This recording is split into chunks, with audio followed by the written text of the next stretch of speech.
Hi guys, welcome back. Hi. Marco and Jim here. I don't know what episode would this be, 8 or 9?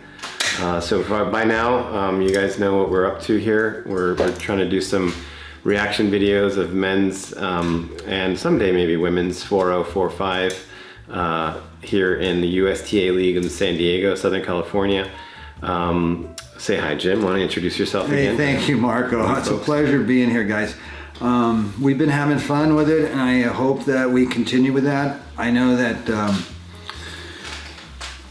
we're all new to this. This is not something we do every day, but at the same time, we'll get better, and with your support, it'll be easier. And I'm excited. I mean, Marco and I have only known each other maybe less than 2 years, and yet we're on the same vibration, or we're on the same vibe where we want to see the game even get better. We're so satisfied with what we've had, a wealth of tennis in our life, and so we have this sense of gratitude. And now we know that we could be better leader in the game. We could be a better ambassador of the game. We could maybe even inspire people to maybe take a different thought or a different attitude towards the game and actually enjoy it to a higher level. At least that's what I feel like has happened to me, and Marco has as well. That's why he's enlisted me, that we're on course for this expansion of feeling good and honoring the game and making the game better for generations and generations to come. And I know maybe we're just making this up in our minds, but we really care about tennis and the game and the people that play the game. Yeah, that's a good thing to point out, the uniqueness of the sport. You know, tennis is unique with regards to, well, maybe it's very similar to a lot of other sports. When you're kind of getting past that, your prime, and you find yourself holding on to a sport that you used to play a lot when you were younger, or and what that brings to you, the camaraderie with your newfound friends, is something very special. And the time you're with each other playing, you're all very blessed to be there. So win or lose, it's always fun. I'm gonna go ahead and start this next match, and then bring up the sandbag topic that I was talking about, because that's a fun topic that you always hear in these leagues that we're in. So this next match is Jed and I, my partner Jed Gallen, shout out, he's our captain of our men's 4.0 tri-level team, or not, I don't know if it's tri-level, but anyways, yeah. So we're playing in Balboa against a couple of gentlemen. Let's see, I can't remember their names. I'm gonna start at 3, 2, 1. Yeah, okay, Allison and Salil, what were their names? Al for short, and Sal for short. yeah, Sal for Salil. No, this was a Sunday morning, I think at 8 o'clock, kind of early, down in Balboa. And so to the topic of sandbagging really quick, it's thrown around a lot. I think the whole point of the 4.0 level, at least for me, where I'm at in my life and my game, I play twice a week if I'm lucky. I have a ridiculously large mortgage, which is hopefully changing soon when we move, and a baby now, and just a lot more responsibilities in life. So I don't have the luxury of playing 4 or 5 times a week like I used to when I was younger, and someone else is paying my bills. So 4.0 League is, guys, very similar stories, probably career-minded professionals, that are trying to, pay for the ridiculously expensive costs of living in California while trying to maintain health. They're not really training every week. They're probably playing their friends, like we do here, where it's more just playing rather than practicing and training. The drills and whatnot. So I think, oh my gosh, I kind of floated my point away from this, was that 4.0 is comfortable because you don't have to pay for a coach. You don't have to, be crazy strict on your diet. You can go out with some friends and have a cocktail every now and then, versus as soon as you get any higher than 4.0, I think you have to kind of change your life in a pretty dramatic way if you want to make an impact on your game physically, outside of the actual play of court, like on the court. So, 4-5, which is next in my, probably next year I might get bumped up because I've been winning a lot in 4-0. And as you mentioned earlier, there's talk around the club, at least at Balboa, that maybe I should be bumped up. Mainly because my serve has actually been getting really good and just my overall play. But I think, I quit drinking this year. That's my New Year's resolution. I cut as much sugar out of my diet as I, reasonably can right now. So I'm losing weight. I'm getting back to fighting shape. 4-5. I know a lot of friends that are in this 4-0 that moved to 4-5, and you don't see them again because, they're in a different league, and maybe they're not doing as well because they don't have the time to commit to a coach and training, and so it's tough because it's almost like you lose a friend or something when they move up to 4-5. But so anyways, sandbagging is the term we've heard of before, where you're a 4-5 or a 5-0 guy, and then you decide to come into the 4-0 division to clean house and kick everybody's butt. That only lasts about a year or two, because if you're beating guys 6-0, 6-0, you get bumped up because the algorithm somehow that USTA uses for their rating system kicks in. And you slipped through the cracks at this point for a while. Well, yeah, I'm just getting back in after that year off of injuries. That's true. That's true. My tennis level put me back quite a bit. But yeah, I look forward to the 4-5, division when and if I get bumped up there. But for now, I'm enjoying the 4-0, and this is Jed's team that I'm a part of, Jed Gallen, as I mentioned. Really great guy. Definitely like a pillar of the community down in Balboa and kind of all over San Diego. Really solid guy. But so anyways, what are your thoughts on sandbagging and sandbaggers? Yeah, let me go ahead and state right away that I see, Jed is a leader and accomplished, and you can tell that he makes things look easy. So he's put in a lot of work. You don't get to where he's at by not practicing or not playing, but like you said, playing doesn't always make you that much better. It gets you to the mental part of being tough and being resilient and coming back from adversity. But repetition of doing it right is the way to go, because if you get that muscle memory, then it's more instinctive, and so you don't have to think about it. The idea is that's why twice a week is going to maybe keep you as good as you are.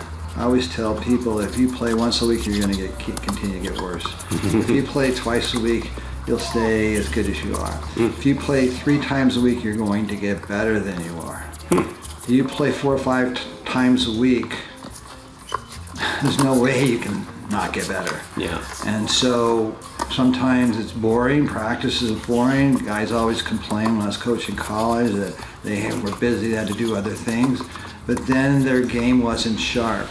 And I think that's what you're talking about.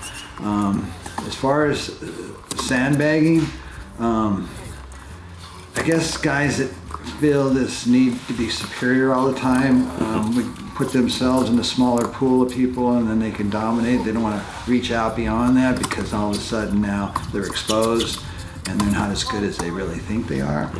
But I figure wherever you fit in, it doesn't really matter.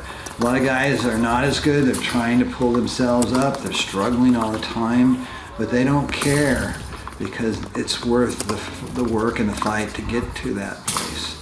And let's say you had to work pretty hard to get to this place you're at, and let's say you didn't have as much talent and you never even got this far up. But I get it. You don't get to play but twice a week. You can't really expect, you can't get upset with yourself. You got to realize that you didn't put in the work. And then it's a little bit easier to swallow that pill. When you automatically think you're good because you were good before, but you haven't practiced, now you're kind of like exposing yourself to, well, I'm trying to be something I'm not. And that's not good either. But you can see that guy's footwork there, where he just leaned and then got down. He didn't shuffle his feet when the ball dipped, and he was kind of off a foot and a half. Those are important parts. I didn't mean to get off topic. No, this is why we're here. It's for the training part too. I thank you for explaining that. But yeah, the footwork is what we should talk about, some technique. Because if you're moving your feet, you're ready for anything, right? You're ready for that ball to come back slow. You're ready for it to come back fast. If you're just planted, you only have luck basically that you're in the right place at that time. But footwork seems to be something you I'll throw an try analogy. a lot. I just made it up, and then you can cut it out later. Okay. I kind of look at it like a car. You can hit that throttle and you can really go, you know. But here you are trying to steer when you should be throttling, and you're going, hey, I'm doing something, but you're not in the right order of things. And so I always try to present this idea, well, everything that you see needs to be funneled down into your feet or your toes to catch the vibration of the ball.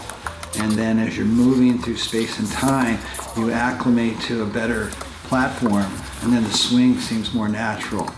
A lot of times we don't get our feet moving early, our hands get moving early, and we're not organized. I figure the first thing you have to do is create space in the ball.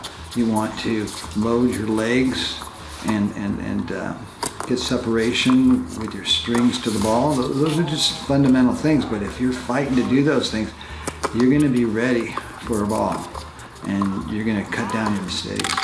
That's my belief. Okay, I like that. I also noticed, one thing I noticed watching the pros the other day at the Australian Open was the amount, when you're returning a serve and you're waiting for that ball, how much movement and anticipation really makes a big difference for when that ball is coming. That's been one thing I've noticed that improved my returns lately, is really just the leaning on your toes, getting the center of balance, kind of leaning forward a little bit, anticipating the ball coming and then pouncing on it like a cat. I look at it when I see you do it, or when I see guys get organized like that, it's proactive. They're not waiting, they're going. They have a feel. It's like charging on a ground ball, you're going. And even if it's wrong, you're going to catch it and start making better decisions. But you can't be on your back foot. You can't be being pushed back, because that energy will just eat you up. You have to intercept the energy and oh, that was delicious. I believe that was you too. Yeah. We had these guys, they had made a lot of unforced errors, unfortunately. Oops. Well, unfortunate for them or you? Well, for, yeah. Well, unfortunately for all of us. A few is okay, but too many, I don't need charity. Is that what you're saying? Yeah, it was fun. I was back to the point earlier where we were talking about the amount of time you spend, putting work to this game. I heard an expression at Balboa one day when I was lamenting about my tennis elbow injury and just really feeling down. I was just hanging out at the courts just to be around the sport. That energy, you love it. Just because it's so, it's so beautiful. And one of the gentlemen, I think his name was Craig, said people don't play tennis to get in shape. They get in shape to play tennis because it's such a, and when he said that to me, that was one of the triggers for me to start rehabbing, a little bit more, because I was at that point now where I could start rehabbing a little more aggressively. And so things I started doing was walking around my neighborhood here on these hills, 30 to 45 minutes with Kobe, pushing the stroller, lifting weights, not crazy lifts, just getting a little extra, muscle tone in there, losing some weight. So, how important is it for you for the off-court training? Because that's made a huge difference in my success in the last year, I would think. Like one of the biggest. I would tell you 100%. I've seen what you've done. You decided, and let's go, middle age is that time where you have to define. I feel like I've been an athlete my whole life, and now that's starting to fade. Well, you're the one that has to realize that as the body starts to deteriorate, as it starts to show signs of aging, that if you had acquired athletic skill and you had put in some work, that's not really lost. I thought it was lost for me. I just knew that I was going to have to work 3 times harder than when I was young. And the whole idea was every time I failed or I wasn't really reaching the bar, I would say, "What I did this, and this, as I thought that's what it would take to put in the work to get there." And then I realized I had set the bar too low. I had to work even harder. And so I challenged myself to say at an older age, could you present yourself as a younger person? Could you put in the work? Well, I happened to be retired, so I said, you know what, I think I'll be my own coach. And I'm going to be nice to myself this time. And it was so welcoming and so delicious, or so feel good. I said, you know what, I like practicing a lot more than I ever did when I was better. And so now I'm sold on it. And I think you're looking at, hey, I'm going to clean up my body a little bit. I'm going to clean up my energy a little bit, because it's worth it that I'll be able to play longer and better than if I don't. So you're loving yourself, or you're doing better for yourself. And not only that, but if you do it and I do it, that's what we're hoping, that we can inspire others to take better care of themselves and to have more. And you look at Jed, he's taking care of himself. You can just tell his strokes have not like, oh, I gave it 6 months off or 2 years and I came back. It's not like that. You got to continue to go out there and do the mundane things to keep yourself sharp. And now that I changed my attitude, I look forward to the practices. Yesterday it rained. I know it doesn't rain here, but it rained. I went out there when it cleared and it was still wet, and I hit 25, 30 serves, not a lot, but I videotaped it. I watched every one of them and I reviewed it. And so I keep putting all this thought and energy into the vortex and see what's manifesting. And I feel like I'm better to myself, and I don't even care if I get better. I like just the practice of doing it. So I've turned my ship around a little bit, and now I'm sailing, and I'm telling you, I'm excited about playing tomorrow. I'm playing a match, I don't know, Tuesday, Flex League, that kind of thing. And I'm playing guys half my age. And I don't care if I get beat 0-0. I'm in it for like, where do I need to improve? Or how long did I spend on the court? Was it an hour? Was it 2.5 hours? Well, you know, if you spend 2.5 hours, you're gonna be hurting the next day. In fact, couldn't even sleep that night. But at the same time, I go, if I have a heart attack and I'm gone in a couple minutes, boy, did I go out. And the guy I was playing on Tuesday, he goes, man, the whole time I'm thinking, I'm gonna lose to this old guy. And so it was. That's funny, because Carter, who you guys might know who are watching this, he'd have made a funny comment the other day about you being a sandbagger, because you know your age, you're older, and when people see you, they immediately assume, okay, there's an old guy coming, I'm gonna be able to wipe this guy. Then you start turning it on, and it was a funny thing. The way he said it, I can't remember exactly, but he said something like, "You're old man sandbagger" or something. I don't know, whatever. It was a compliment, the way he said it. So I thought that was pretty funny. But yeah, anyways, get out there, guys, and get playing. Spring is right around the corner here. San Diego. If you're still holding on to your New Year's resolution, good for you. I too am. I've noticed one thing about the sugar, losing sugar from my diet as much as I can. I still eat occasionally. My knees feel a lot better when I get out of bed. You know, you have that little arthritis ache. That inflammation from the sugar really gets you, and that's going to affect everything. It's going to affect your elbows, your shoulders.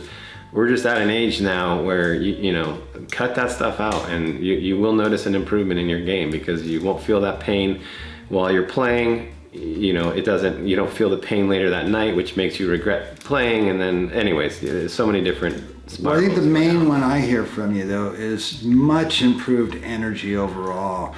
you're going to be more vital, you're going to be more active in all aspects of your life. So Right. I'm really proud of Marco for doing this. And you know, as a friend, I didn't want to say anything, but I knew that there was something underneath all that. And if he could know it, then he would invite it in. And somehow he did. And now he's on course for many great things. I'm excited about seeing what he's going to look like in 6 months to a year, and guaranteeing that he's going to make me better. Yeah, we're partners, right? All right, cool. Well, maybe we'll. Sorry, were you gonna say something? No. Okay, I was gonna say. Might have said too much. Couple of sandbaggers. Yeah, we're gonna sign off on this episode. We're gonna title it "Sandbaggers of San Diego." And one other. There's a podcast that Conan and Jenna do. I want to do a quick shout out for them. I believe that it's called the Tennis Pros of San Diego. If you guys have Spotify, check that out. I've been meaning to mention that on this channel. They're really great, pro level coaching. They're down at the San Diego Tennis and Racket Club in La Jolla. Conan and Jenna, good podcast. You can learn a lot. You hear from a lot of trainers, coaches that come through.